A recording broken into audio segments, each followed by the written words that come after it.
l'OFAST est un dispositif formidable, mais il y a un mais, parce que la zone économique exclusive de Polynésie française s'étend sur plus de 5 millions de kilomètres carrés. La drogue arrive aussi par voie maritime, on le sait. Or, depuis 2014, eh bien, la douane n'a plus de navires de surveillance. Les bâtiments de la marine n'ont pu réaliser qu'une soixantaine d'inspections en 2019. Un bon nombre de trafiquants passent donc à travers les mailles du filet. 1,5 kg de méthamphétamine a été saisi début mars. Comment comptez-vous empêcher l'importation par voie maritime ?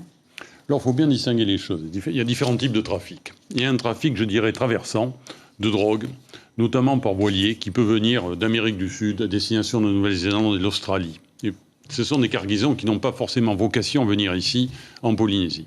Puis il y a aussi du trafic d'ice, notamment, parce que ce qui nous intéresse aussi, c'est l'ice. Il y a plusieurs types de drogue. C'est l'ice qui rentre en Polynésie, qui peut rentrer par voie aérienne ou qui peut rentrer dans les ports.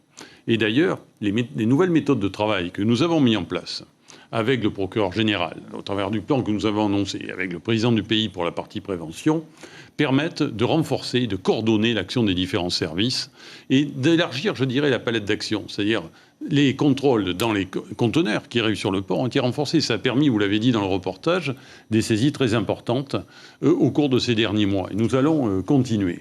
Alors les douanes n'ont pas de bateaux, mais la marine a des bateaux.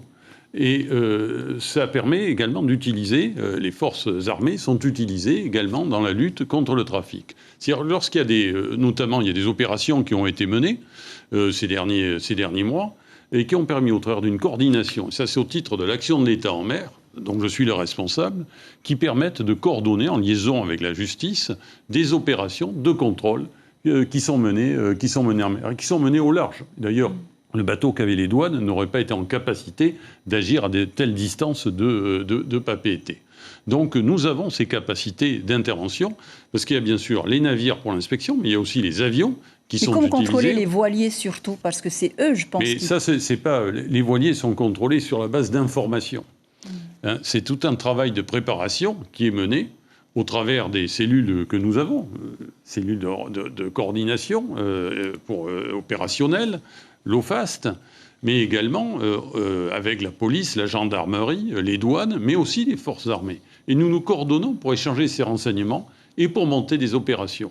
Donc ces opérations peuvent se faire à certains moments lors des escales des bateaux, des voiliers d'ailleurs qui viennent dans nos ports, ou des cargos qui transportent des conteneurs.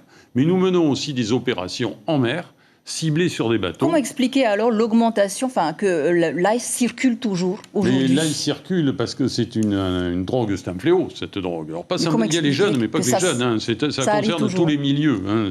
La drogue arrive, et un peu moins arrivée, parce qu'il y a eu moins de liaisons aériennes ces derniers mois. Mais ça continue à arriver. C'est pour ça qu'il faut lutter contre ces réseaux. Il y a des réseaux dont les membres ont été interpellés, qui ont été condamnés. La justice a apporté des réponses très importantes en la matière avec de très fortes sanctions. Il y a les saisies également d'avoirs criminels. C'est-à-dire, c'est taper au portefeuille, hein, il n'y a pas d'autre terme.